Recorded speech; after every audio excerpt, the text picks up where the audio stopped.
Good afternoon, everyone. Welcome to this lecture on Moon, the Next Destination.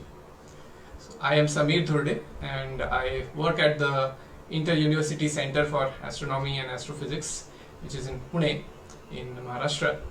And very happy to be here on this very important occasion, an occasion which celebrates the landing of humankind on the moon about half a century ago, in fact 51 years ago. This was the date when the first human being landed on the moon. From then we have come half a century ahead, and so many times technology has taken huge steps, taking us to this very important time period when we are going back to the moon. So it is a very important era, and we need to have the next generation aware about what is this satellite of the earth, which we call the moon. What are the steps in going to the moon? Why is it required to go to the moon? And then how can they go to the moon? I don't think in my lifetime I'll be able to go to the moon, but there will be steps where humanity will go, and that will be taken forward by the next generation. And the current generation, of course, has to support the future generation. So let's go on with the talk. In the next hour, I'll describe to you in various steps things about the moon and the moon missions. But of course, throughout the talk, we will also keep a lookout on how we look at science, how we look at space technology, what is our viewpoint of it. I'm sure not all of you who are listening are scientists, but we need to be science-minded. This is very important for a functioning society, to be science-minded. There are many places where we can be fooled by not being science-minded. Therefore, I always stress that we have to be logical, we have to be science-minded to go ahead in the future. So hope you like this talk. And in this talk, as you can see, I start with this lovely picture, and this picture was taken from the moon. So this is not this picture does have the moon here at the bottom, the grey drab surface of the moon with this vibrant blue of the earth. In fact, this has a name. This picture has a name called Earthrise. Okay. So the earth rising above the horizon of the moon. A lovely, beautiful picture reminding us of that precious planet which is the earth. And it was taken by this mission that we are celebrating today, which is the NASA Apollo 11 mission. This mission which carried the first human being to space. Now this is something which was forever dreamt by humans, I think, that we would get to know more about the moon. And the moon being about 4 lakh kilometers away from us, approximately 4 lakh kilometers, 3,80,000 kilometers away, is not such an easy place to reach. And it was not just Apollo 11 that was the first directly shot out rocket and we reached the moon. No, there was a big history behind the missions slowly evolving over time and then reaching the moon. But this marked the occasion when we finally could send a person to the moon, and they actually landed there and showed us that all the things that we had been accumulating, all the information that we had been accumulating about the moon was correct. And also there was so much more to know. So yes, I'll start with this iconic picture, of course, the Earthrise with NASA Apollo 11. And there is another iconic picture, this one. So I hope I could have talked with the people online and who are watching this. But this is a picture of an astronaut on the moon. Okay. Now I always ask, who is this picture of? And the answer is always Neil Armstrong, who was the first person to land on the moon on this date. In fact, that was Neil Armstrong. He climbed out of the Eagle lander, which was the kind of the part of the rocket of the projectile sent to the moon, which had about the space of a small car, like a Maruti car or something like that, right? Hatchback car. In about that space, there were 3 people, and they traveled for days to the moon. They went there. One person stayed back in the orbiter, and the Eagle module, which was the lander module, landed on the moon's surface. From that, this was a very difficult decision, I'm sure. Out of the 2 people, one was to land the first on the moon. Just imagine that. So, and it was done by a coin flip. So the person chosen was Neil Armstrong, and he descended the ladder and put the first foot down on the moon's surface, and you can see some footsteps on the lunar soil here. So these were by the first men on the moon. And after that, Edwin Aldrin, he also came out of the Eagle module and stepped down on the moon's surface. So that was an amazing event, and the whole world was watching. See, the whole world was connected by this event, which was humanity's first step on the moon. Right. So when I ask this question about who is this in the picture, so the answer is always Neil Armstrong. Yes, in 1969, Neil Armstrong became the first person to land on the moon, but he is not this person. So he is in this picture though, and you can see he is there in the visor. So he is the person who took this picture, and the picture is of course of Buzz Aldrin. Okay, so Edwin Aldrin was his co-mate in the mission in which they landed on the moon, and this is a picture of Edwin Aldrin taken by Neil Armstrong. So sometimes we don't think, we just give an answer, but that's what I want us to stress. Just think a bit. Of course, there's no way we can tell who this picture was in, except if the astronauts told us. So okay, with this slight joke, and we can go ahead. Now I of course want to go into details and show you all this arid space of the moon, etc. But again, one more thing I want to tell you before beginning is think. Okay, and just to point out, I will give you a small puzzle. It's a very down-to-earth kind of a puzzle about the moon. So this is about the physics of the moon, and it will probably emphasize to you that although the stories about going to the moon, etc., may sound so fancy, so nice and scientific, we will have to think about a lot of things we don't think on the earth.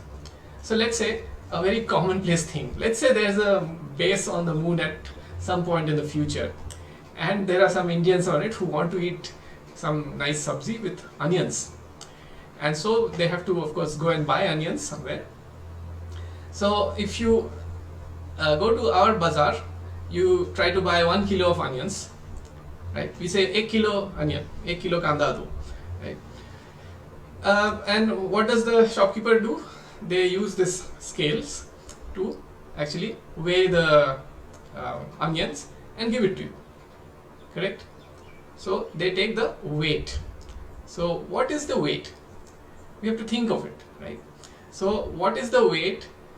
Weight is a way to measure the force of gravitation that acts on a body, right? We don't think of that when we are buying onions, right? But that is what it is. So it is something which is a measure of the force of gravity acting on a massive body, something which has mass. It is kind of, we can say it's the force of gravity. Force, as Newton's second law tells us, it's the mass and the acceleration acting on it. Okay, acceleration occurring in it, and that gives us a measure of the force. So therefore, actually, what we call 1 kilogram of onions, they weigh 1 kilogram into 9.8 meter per second.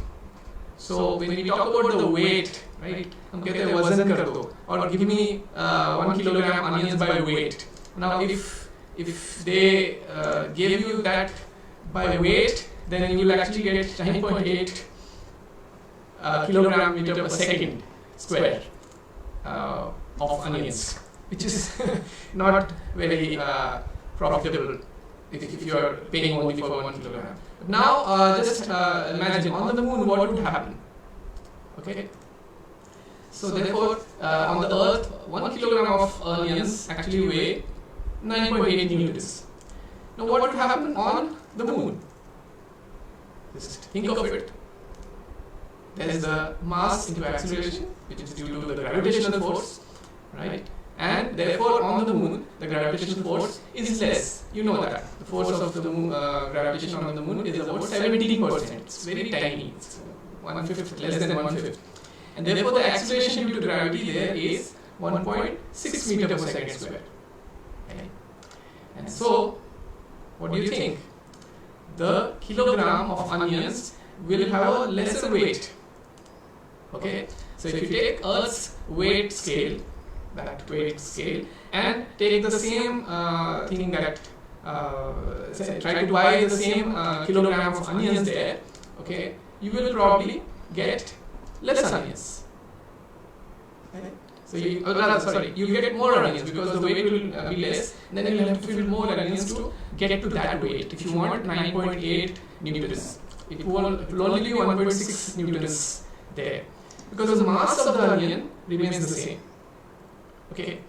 Therefore, when we talk about scientific way, we should talk about 1 kilogram of onions as the mass. Okay, in terms of mass rather than in terms of weight. Right? I'm just giving an example that sometimes we use wrong terms. It's not very important in our daily life, but in science and thinking about scientific endeavors, this might become important. So, if you are dealing in onions, you should talk about the mass of onions because all I want to buy is like a bag full of onions, right? Whatever the weight is, and I'll pay for that much. Right? So therefore, the mass is important rather than the weight.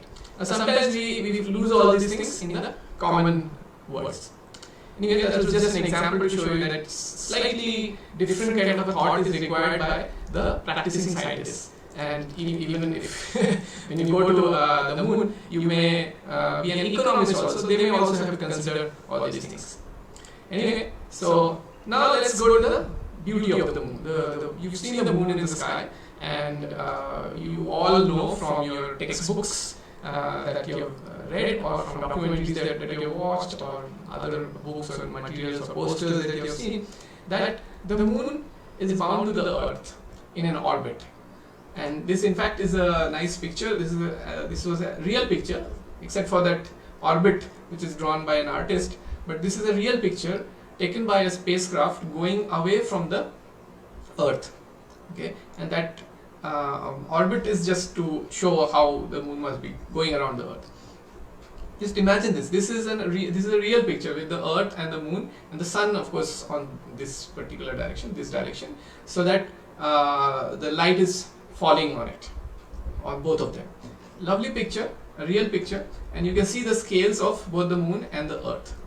Now, any idea of you thinking that the whole Earth's population can go to the moon cannot happen here, because as you can see, the moon is really tiny and it's a sphere. So not all places of it will be habitable, just like the Earth. Even on the Earth, we cannot live on all of the places in the Earth. Right? So we are not really transferring there, even if we dream of it. Also, the moon is very small. The whole surface area of the moon would be approximately the size of, let's say, Africa, the continent of Africa. Okay, so we don't have too much area there. However, what we have there is much more important and useful. I'll come to that slightly later in the talk. Of course, so this is a scientific view of the moon and the Earth system.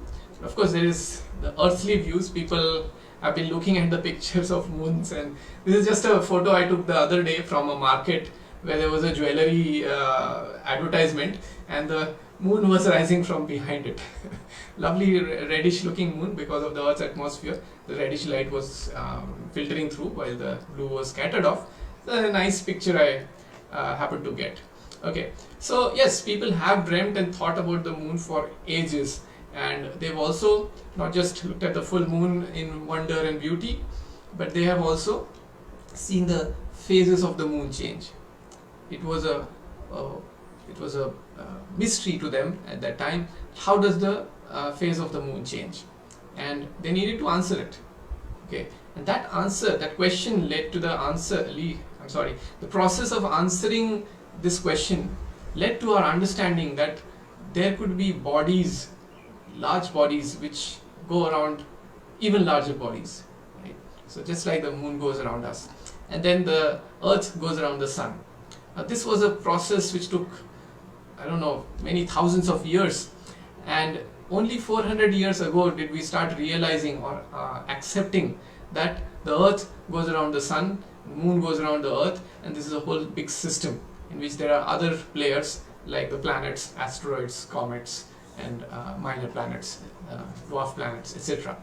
Okay, these are the astronomical advances that have happened in the near present. With that, we have also had advances in photography, imaging, etc. And so, if those of you who are amateur astronomers or who just like looking at the sky, not deep astronomy or something, you can take pictures of the moon like this. This is a lovely set of pictures of all the phases changing, right? However, just note that while you're looking at all these phases, as you slowly move across here, so this is the starting phase. Of course, the new moon, which is called Amavasya in India, is not visible. On that day, the moon is completely dark. But on this particular day, we'll start seeing a small crescent. Okay, then the crescent slowly becomes more and more illuminated, slowly. But you will notice that these features on the moon, they are remaining the same, although the area that is lit up is changing. Okay, you can see this round feature here, right? Now this remains here, and then more features getting added on. So it is moving like this. This is the sequence, and then when we come to the full moon here, and after that, features on this side start disappearing into darkness, and this side starts remaining lit up for a while, until again the whole surface towards the earth disappears. But you have just realized, because of this moon's phases, that there is only one part of the moon which is always towards the earth, right? You see, throughout the 29 days that the moon's cycle goes in, the same part of the moon is always towards the earth. Okay, and there is another part of the moon which is not seen here. Okay, so yes, the moon has two sides. This is something that you have remembered, that this is the side that always faces the earth. Okay, but there is another side which is never seen from the earth. So I just put in a word there. Well, the side that we see is here, and this is a map of the moon. And in fact, you can get several such maps online if you're interested in the moon.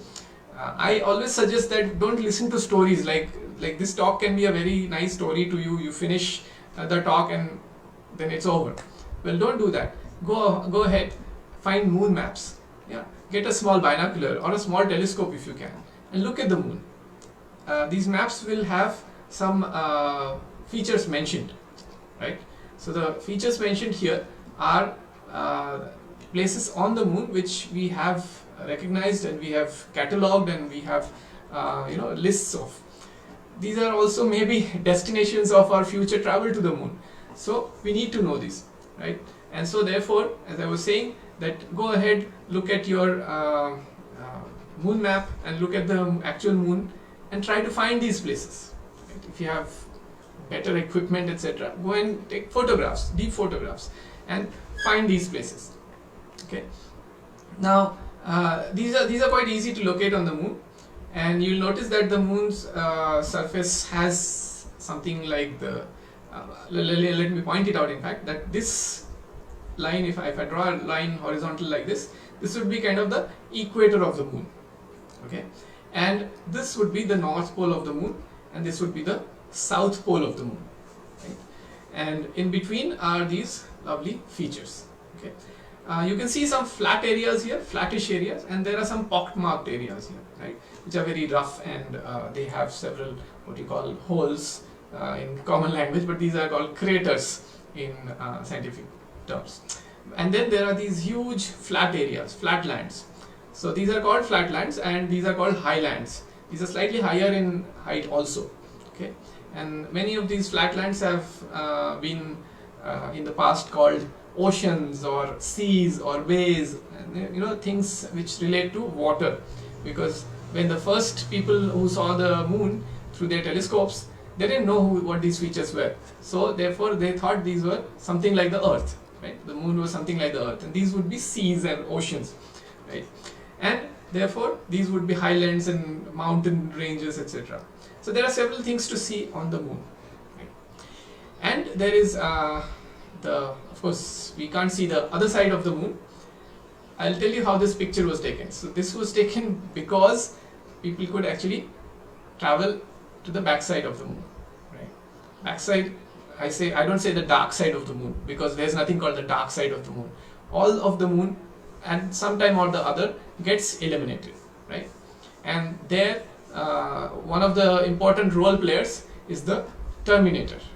No, I'm not talking about this Terminator movie.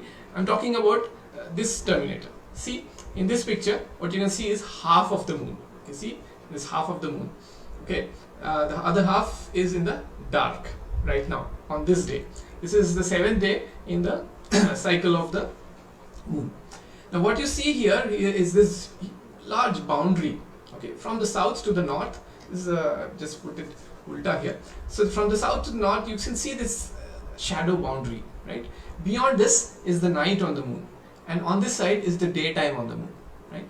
Now this shadow boundary is what is called the terminator.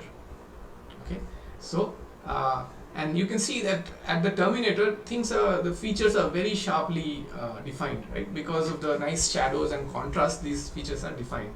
There are so many things here. All these names are given. You can find these online, right? I can show you another picture in which things are slightly changed. So now you can see the terminator can be straight, of course, but it can also be curved, because you have seen the phases of the diagram of the phases of the moon. You can see here. So this shadow boundary is what I'm talking about. It can be curved like this, it can be curved like this, it can be very curved like this, it can be very straight, in fact, on the half moon day here, right? So that's what I was talking about. So this is the terminator, right? And this defines where there is day and where there is night, right?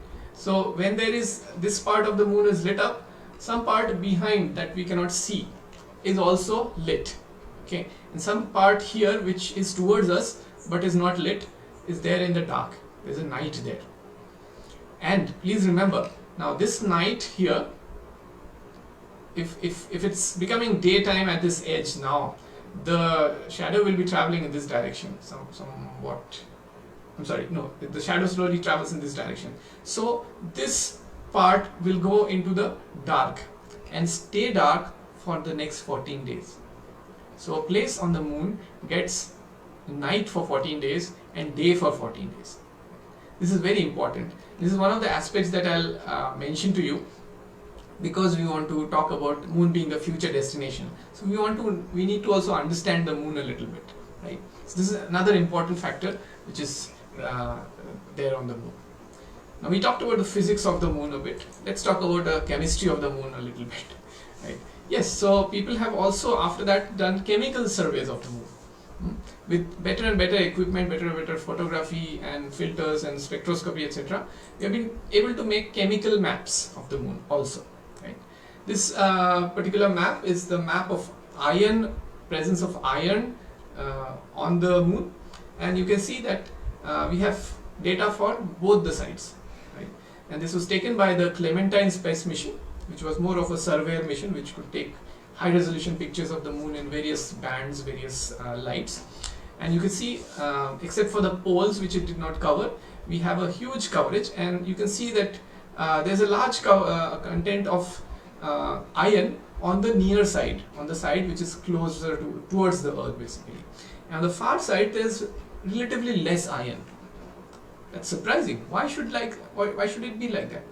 We've also previously in the physical picture, we've seen that these lands are the flat lands, okay, the flat lands, and there are hardly any flat lands on the other side of the moon.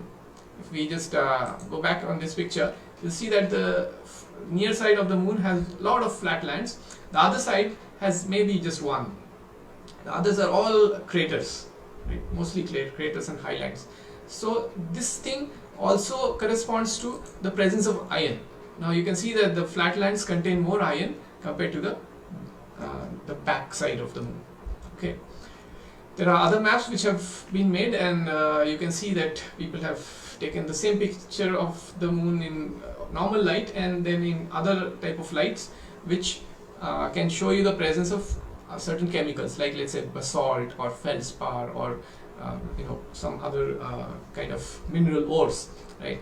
Now these are the minerals, as I said, the ores which contain certain elements, certain compounds that we are interested in, right?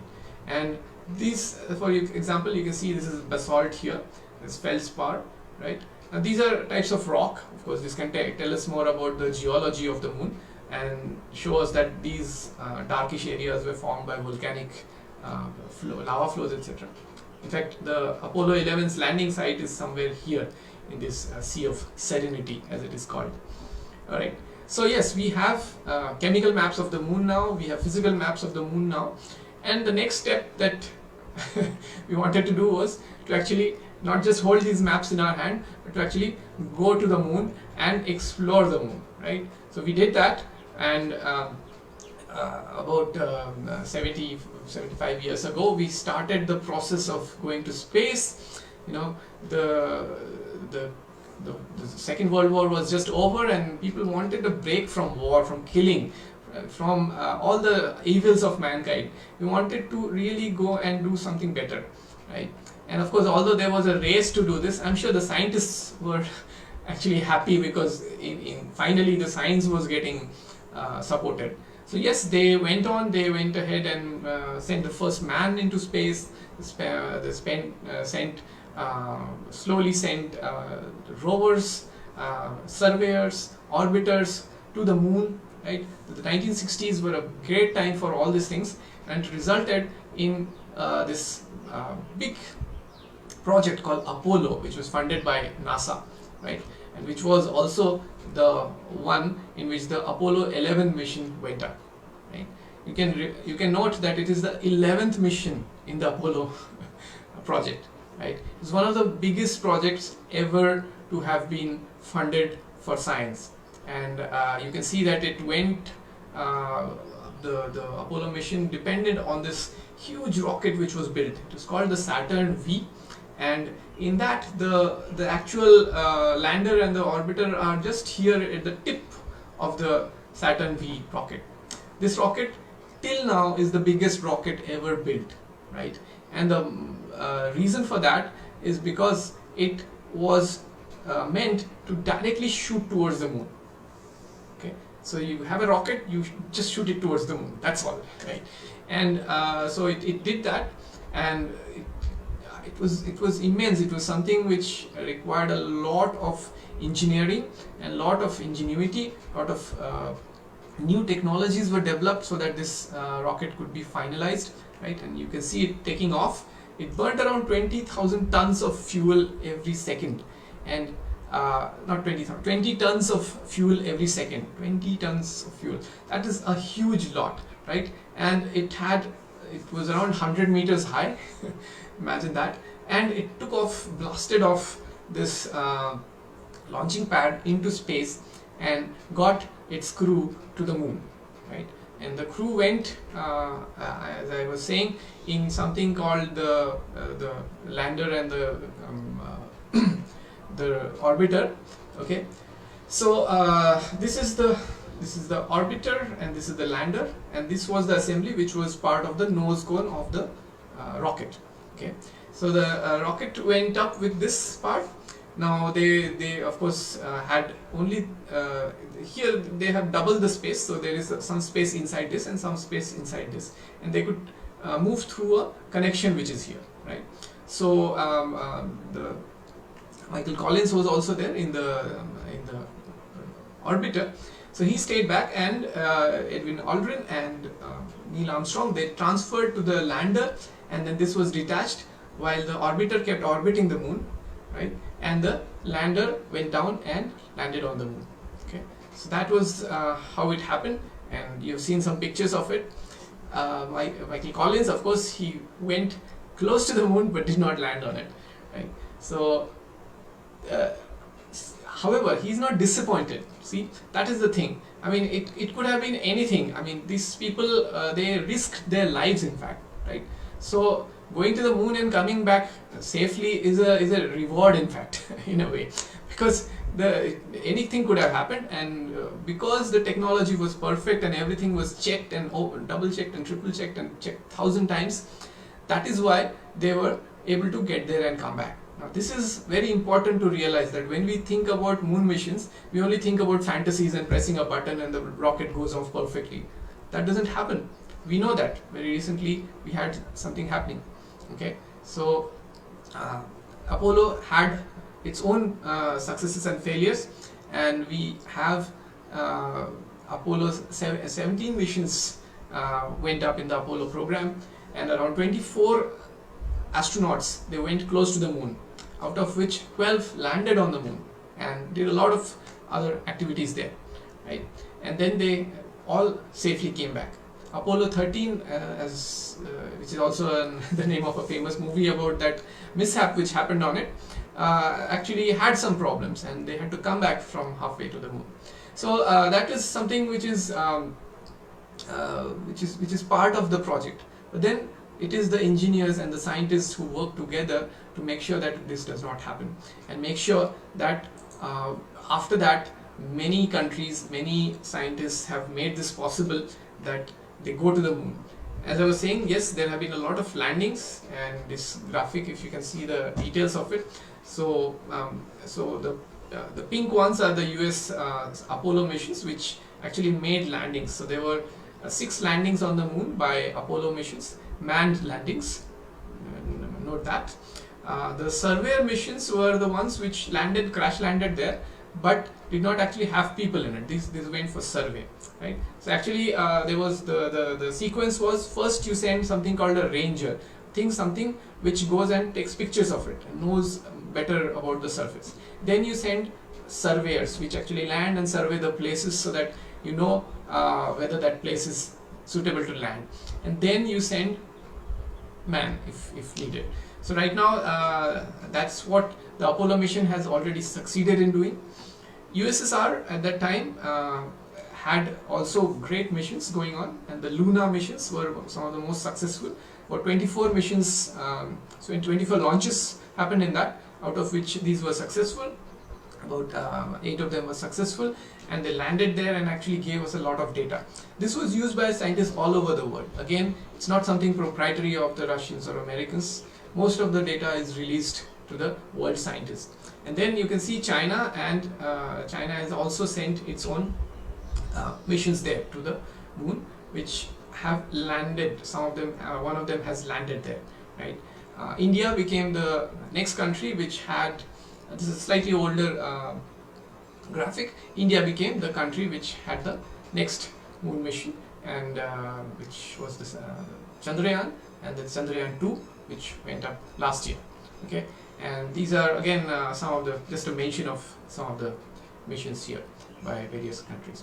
So the fifth country, so the fifth big mission is the Chandrayaan mission, and you know that the Chandrayaan 1 was an orbiter, and Chandrayaan 2 was in fact something with an orbiter and a lander, right? So despite the lander not being successfully landed on it, we had the orbiter, which gave us a lot of information. So the orbiter, this is both the orbiter and the lander artist impression, but the orbiter will be there in orbit. It is still there in orbit and giving us information, which is being received by the ISRO Space Command Center, and there are people working there. You can see there are a huge lot of people. There are also a lot of ladies on the other side who are part of the team, right? And all these people are working tirelessly so that they can do the first steps towards going to the moon. Okay, so this is not that they are just happy sending a craft to the moon just now, landing a rover or something like that, right? It is a step. It is the first step to at some time going to the moon. So things don't just suddenly start happening. There are lots of steps, and these steps are slow because you have to be careful. Right? You have to carefully check everything, and then only you should indulge in the risk that is involved in going to the moon. It's not something in which you can just pack your bags and take a rocket to the moon. That stage has not yet come.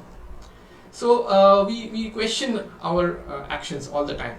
What are the questions we ask? I think the questions that we should ask or are asking are some of these. Right?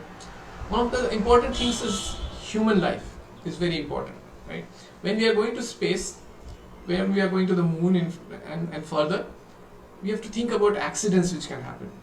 Can we afford to lose very highly trained personnel in accidents?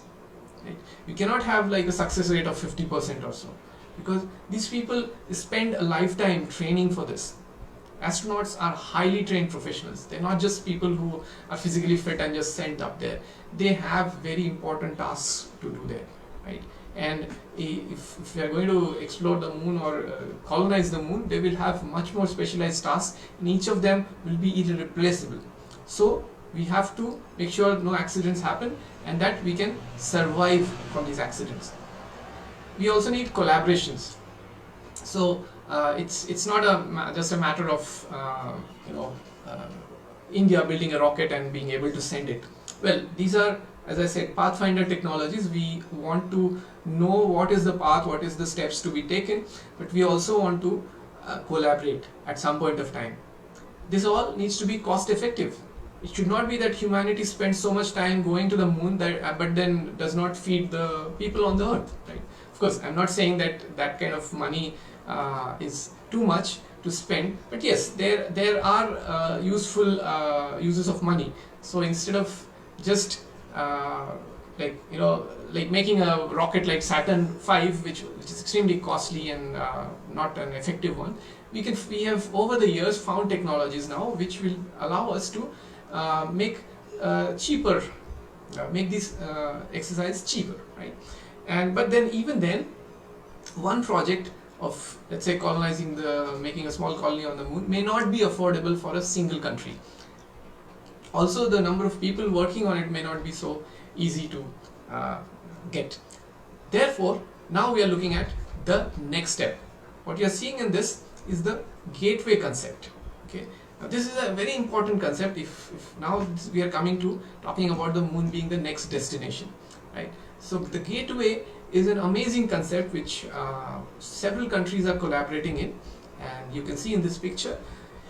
You have heard of the International Space Station.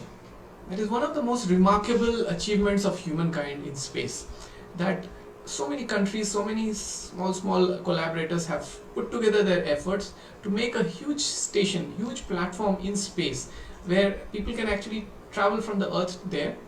Trained people, astronauts who have some purpose of going there, they can actually go there and perform their experiments, get their data and come back to the earth, right, after spending some time.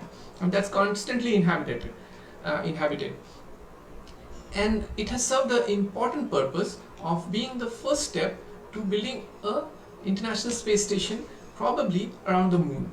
And that is the next step we are thinking of. And although NASA has originated this concept right now, the gateway would be a partnership between NASA, the ESA, the European Space Agency, JAXA, which is the Japanese space agency. We also have the Canadian Space Agency, right? And many more people may join in. Russia is an important player in the space arena, and usually when we speak about space, we are always talking about NASA. It is more because NASA's efforts are very visible. They have excellent science outreach and astronomy outreach, space outreach program. But Roscosmos is also an important player in the space. So therefore, all these big players are combining their efforts to make something called the gateway. And this will be part of what is called the Artemis project. Okay. So maybe you can have a quick look at what the gateway will be. As its name suggests, the gateway will be a the gateway will be a, sorry, let's just, yeah, so the gateway will be something like the International Space Station but around the moon, okay, and it will be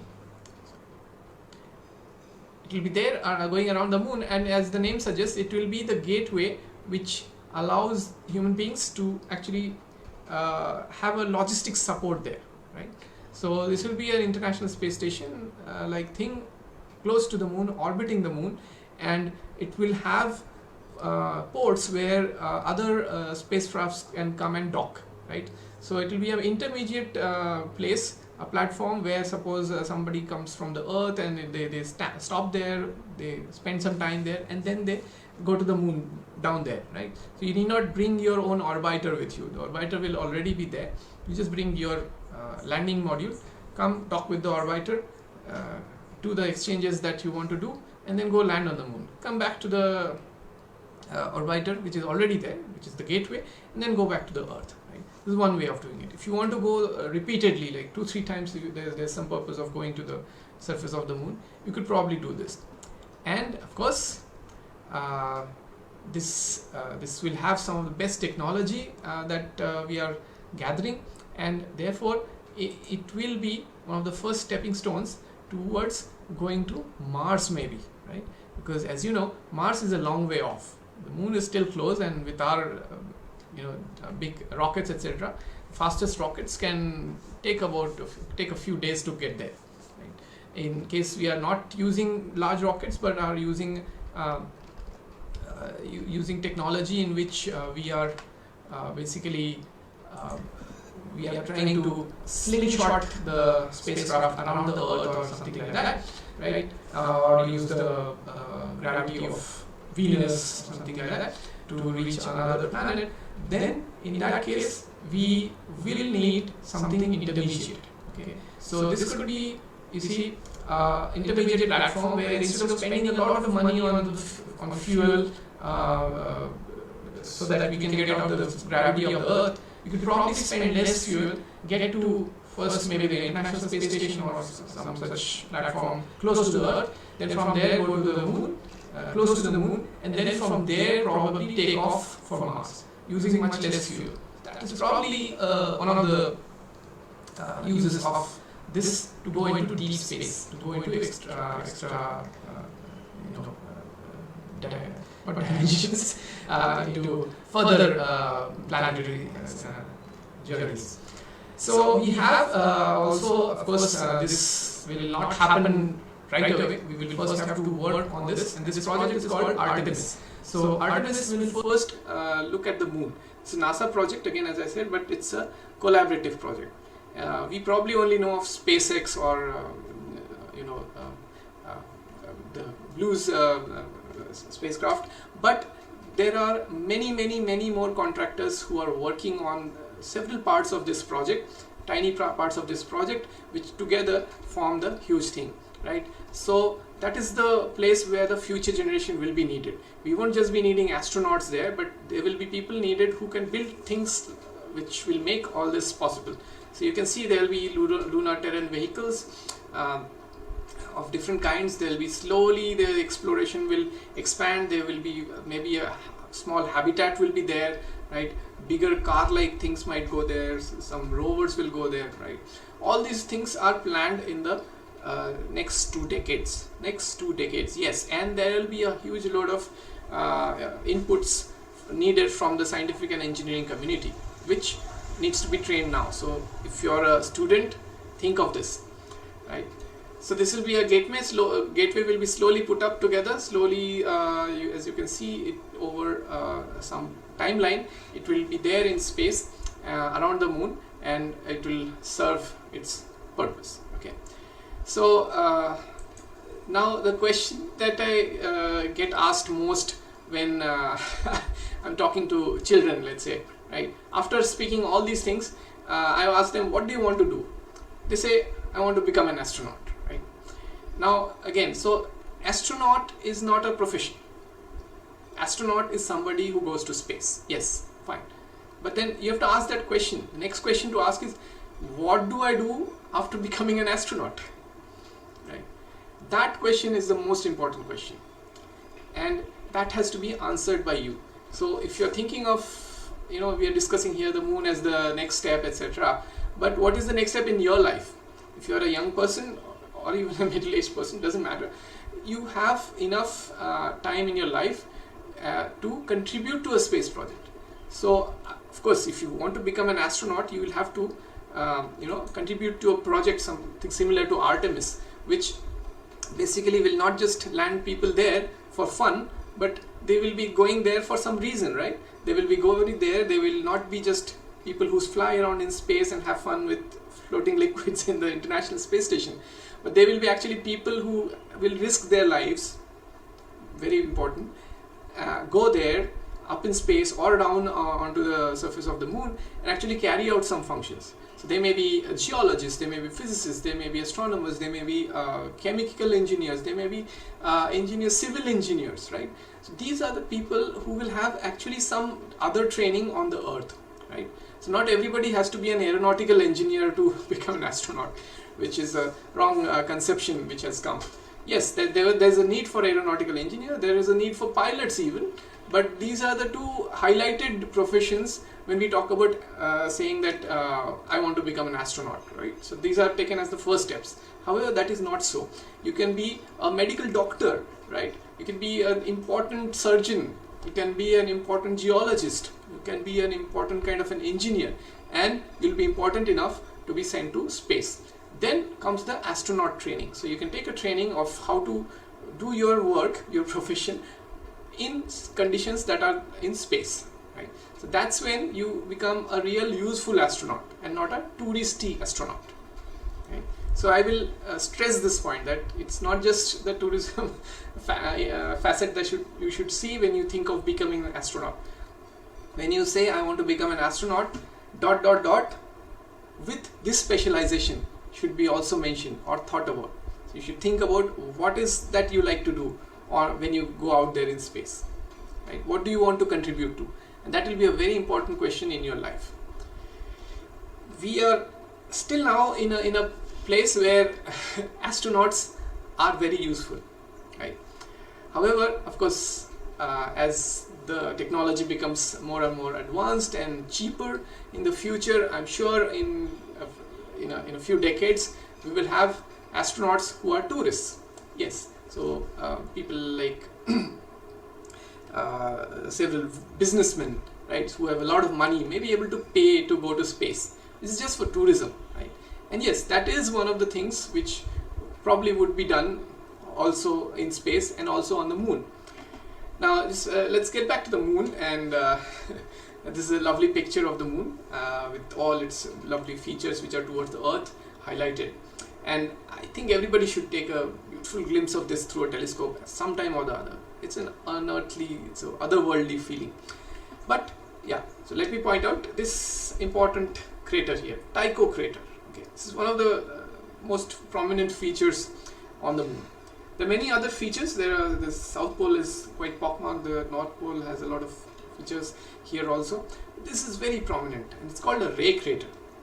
And yes, this is not just seen with this low resolution. We have high resolution pictures of it.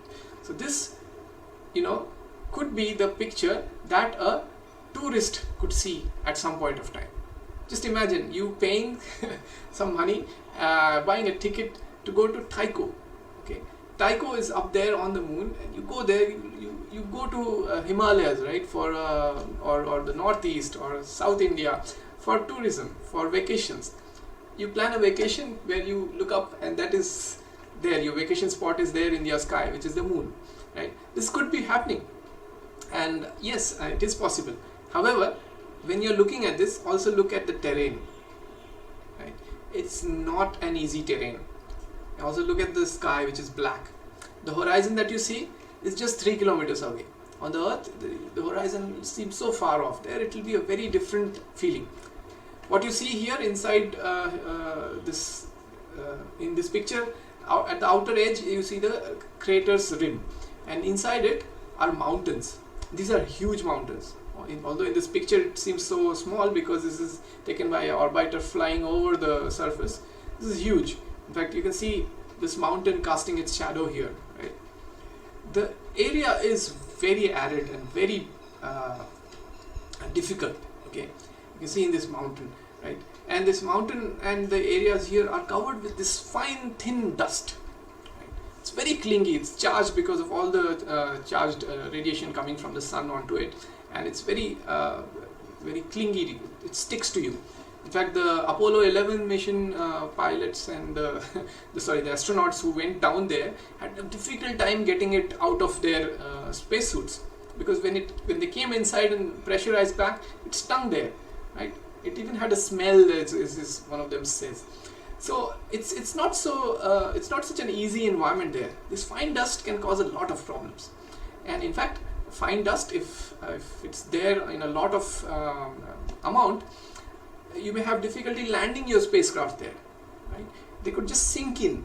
If it's like a sea of just sand, but this fine kind of fine dust sand, your spacecraft could just sink in. You make a house there, it could just sink in. So there are lots of risks there, right?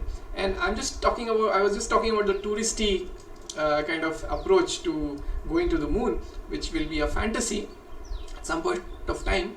But before that will be decades of going to the moon, exploring it, so that the people who visit there at some point of time would actually be able to be supported. So if you go there, you would be able to get some food to eat, water to drink, air to breathe, land to step on, right? So all these things would not come so easy. So while looking at the moon as the next destination, we will also have to think about other questions, right? And we may or may not have answers to all these questions. So I'm listing out some of these questions. So if we are exploring the moon, I think these are some of the very important questions we will have to think about when we are thinking of it as the destination. Very importantly, how will we survive the night on the moon? As I told you, the night at one particular location on the moon is 14 days, and it's a night in space, not on the earth. So on the earth, the night is maybe just 10-15 degrees centigrade temperature difference.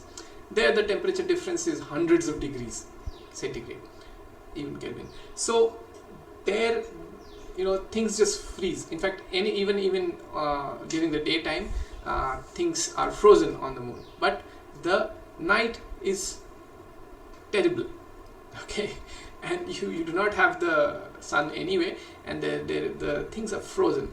So people are thinking of going closer to the southern pole of the moon, because it's like in this picture, for example, the southern pole has some light longer time than the center of the moon. So now I'll show you this thing. So you see the North Pole, the South Pole, they also have craters where a lot of signatures of water has been seen, right? So these are probably the craters that people will be targeting when we are building the first colonies on the moon, when we go there, right? So these will be craters where we'll be targeting, not the central ones, because they are they have a relatively high change in temperature. So in the daytime they can be really high in temperature because there's no atmosphere to protect that surface. So they get these harsh shadow rays from the sun. And the poles, however, they always get a slanting angle, so it's mostly cold. Okay. So it's not too much of a change. So therefore your equipment may work better closer to the poles compared to the central latitudes of the moon. Also, these polar craters have shown the presence of a lot of water ice, and so we will have to think of what we do on the moon when we go there. So we have to mine the moon. So how do we mine the moon? Because the most important things will be water and oxygen, right? We can carry some food, but water and oxygen will be very important. And this mining will not be just, I cannot just say, okay, I dig and get oxygen there. I will have to get a lot of ores which contain oxides, which can easily release the oxygen and give me something useful as a byproduct, right? So that is something we'll need to think of. How do we get oxygen from the ores on the moon? How do you collect these ores? That will be an engineering feat, right? Those are frozen. Those are not frozen like in your freezer. They are frozen to minus 200 degrees centigrade, let's say. Right? How do you crack those things? The ice there will not be similar to the ice which you can break with a, you've seen big slabs of ice being broken with a screwdriver, because they are in the sun.